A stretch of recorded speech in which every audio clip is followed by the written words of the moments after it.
The French existentialist philosopher Jean-Paul Sartre said in his one-act play No Exit that hell is other people. And he didn't just mean this as that we're all living in this horrible world where we're stuck with each other, but that in perceiving and being perceived, we are changed. And yet we'll never fully be able to know another person and be in another person's consciousness. That there will always be this longing and this experience of this eternal return between our experiences of perceiving and being perceived. And that sense of longing can often feel like a form of torture. I mean, Jean-Paul Sartre was not always the most hopeful person, but he was also somebody who said that man is condemned to be free. And he means by that, the exhaustion of constantly choosing our lives, all the tiny decisions we make in a day are up to us. And each of us often feels that isolation and the profundity of that. And I bring all of this up because we are heading into a Libra lunar eclipse on March 25th. And we're working with that Libran energy of relating to another person, of relating to others in order to learn ourselves, and that we cannot fully know ourselves without that experience of perception and being perceived. And yet there are elements of that process that we will never be able to fully know. We'll never be able to fully know the way somebody else looks at us, the way somebody else perceives us. We have a lot of stories in our mind about what we think people think of us, what we think people assume is true about us. We might think that people think of us as a confident, assertive person, but people might think of us as somebody who's very kind and caring predominantly. Or we might think of ourselves as a very soft, loving energy that moves through the room, and people might perceive us as very powerful and very fierce and even a little bit intimidating. And our goal is not to ever really know what those perceptions are, because we could drive ourselves to the brink of madness in trying to encapsulate that. And in some ways, I think that's what Sartre was talking about when he said that hell is other people. We can drive ourselves to the brink of madness trying to understand who we are through other people. So part of what I want to talk about today as we move through this very powerful eclipse season, and the first of our 2 eclipses for this season, highlighting that Aries Libra axis, is how do we reclaim our ability to learn who we truly are? How do we allow this eclipse season to work with us in a really profound, deep philosophical way that also allows us to feel like we are coming home to ourselves? Because that is essentially the core of this eclipse season. How do we come home to ourselves? How do we bring our true selves into the next 6-month cycle? And how do we feel that that is really happening? How do we know that is really happening? Those are going to be some of the themes we explore here in this conversation, and I'm really excited to get into it. So let's go.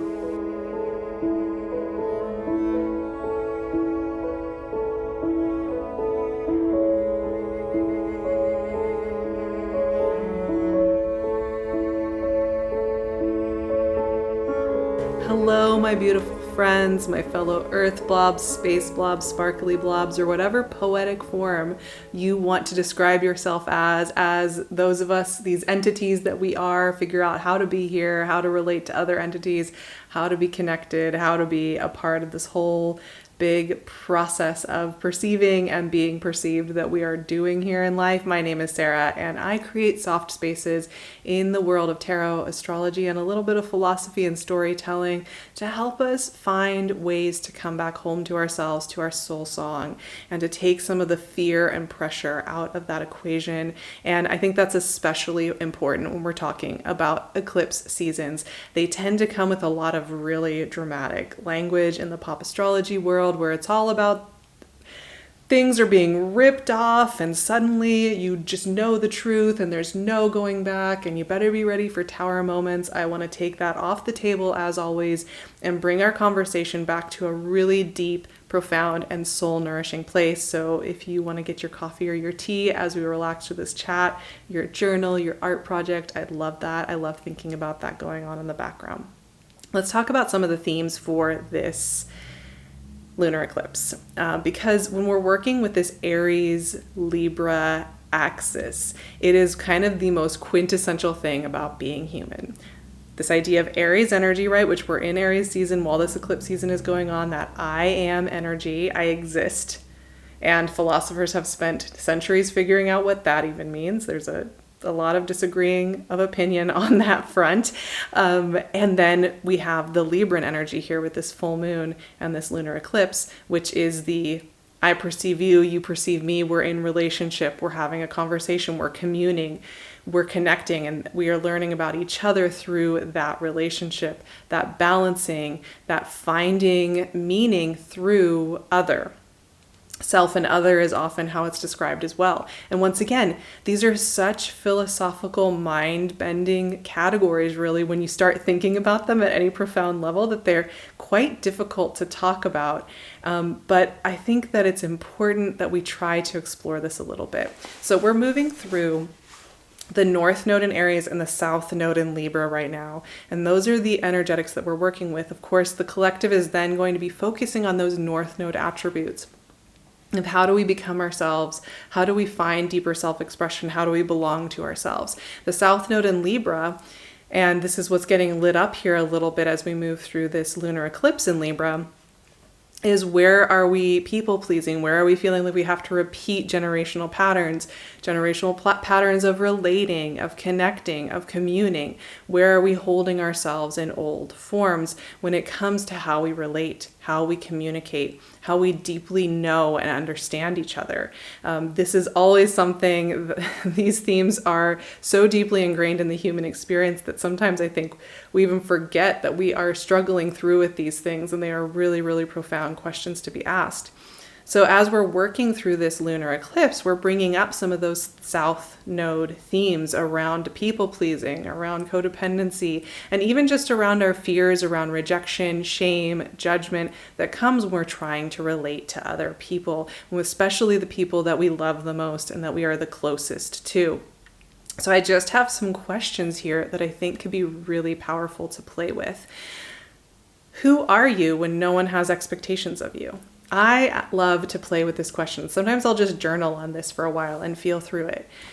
Who am I if I don't have to worry about what my family's going to say, what acquaintances are going to say, or anybody else, anybody here in this space? You know, I often have to ask that question.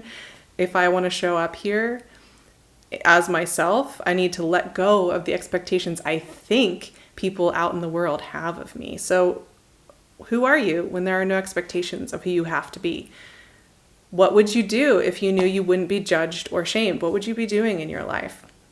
What are you longing to express but feel you're not allowed to because it won't keep the status quo going? That's a big one. And sometimes the definitions of what we think of as having to be status quo, having to be the same, having to keep it up, it may not even be something that others are valuing as much as we think they are. And this is a great time to just explore why we feel we have to keep things up in a certain way, in a certain form. How are you longing to show up in your own life and be witnessed, be perceived, be loved, be helped, be cared for, be perceived in a way that helps you feel seen and known and loved and helps you to be more courageous to exist here? How would you like to feel and experience that perception of you through others that you're close to? And following up on that, how do I experience and listen to and attune to others? How can we help ourselves take some of our expectations of how we think others are thinking and work on just perceiving without all of the expectations we might have of others? So this next 6 months, which eclipse seasons really set us up for thinking about some themes for the next 6 months until we get over to Libra season later this year. These are some themes that we're just going to be exploring and playing with over the next 6 months. We're not getting it all done here during this lunar eclipse, but this is a great place to just start to explore some of these questions.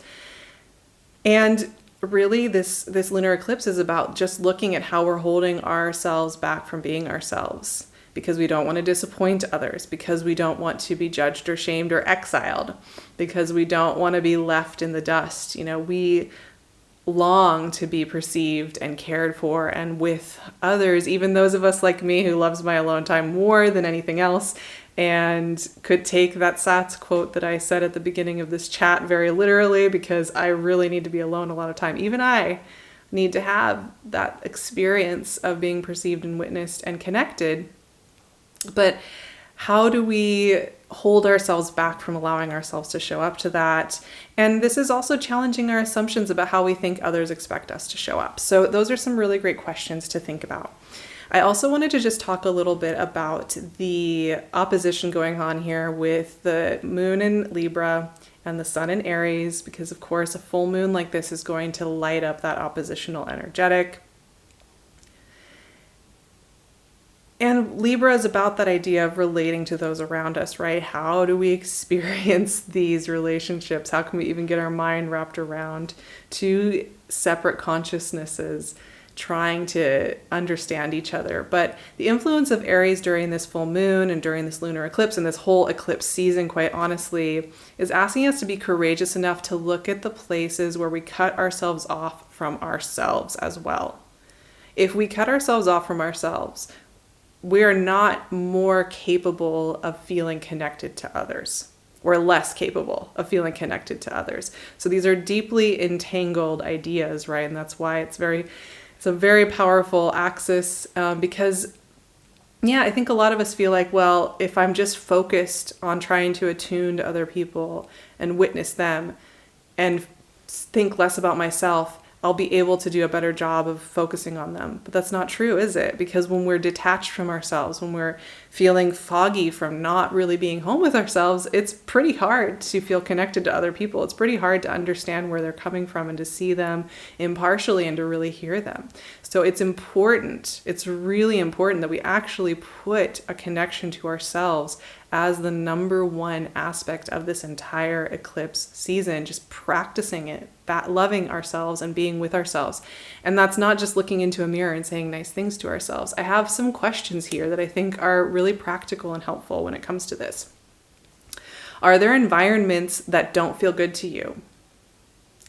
When are they? What are they? What are the elements that don't feel good? Conversely, are there environments that feel really good to you and help you feel more like yourself?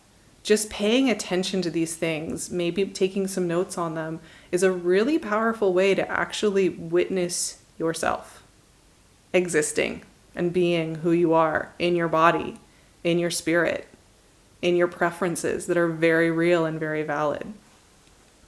Do you have rules about how you have to show up in order to be loved? Are there things that you think you need to do? You always need to look a certain way. You need to always be giving in a certain way. You always need to be performing or entertaining in a certain way in order to be loved. What are those rules? Do you notice you have some expectations and requirements of yourself for your existence in life? Are there certain routines or expectations that leave you feeling tired or lower energy? What are they? And also, are there routines or things that give you energy? Do you feel like, in general, you have to abandon yourself in order to fit into groups or into certain relationships? What are those groups and relationships? Why do you feel like you need to abandon yourself?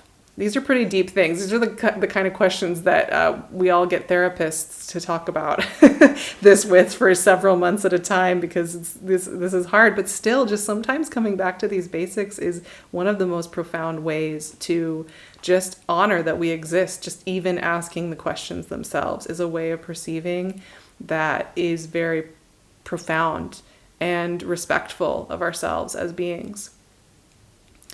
And this Aries season is asking us not to abandon ourselves any longer, because our preferences, our longings, our needs, our insights, our dreams are there. They are present. They are a part of us, and they need to be a part of the conversation if we are to ever have an experience of others that is not the quote from Sartre that I just quoted at the beginning of this chat, which is hell is other people. Part of the reason we feel like that sometimes is because we feel we have to abandon ourselves in order to be loved, in order to be with others, in order to have that perceptual reciprocity, right? And I know that's not true for everybody, but I think a lot of the sensitive sitting here and a lot of the people who are trying to figure out how to live in this life, which I am one of them for sure, we struggle with these questions time and again. And depending on the season of life and where we are, they come up.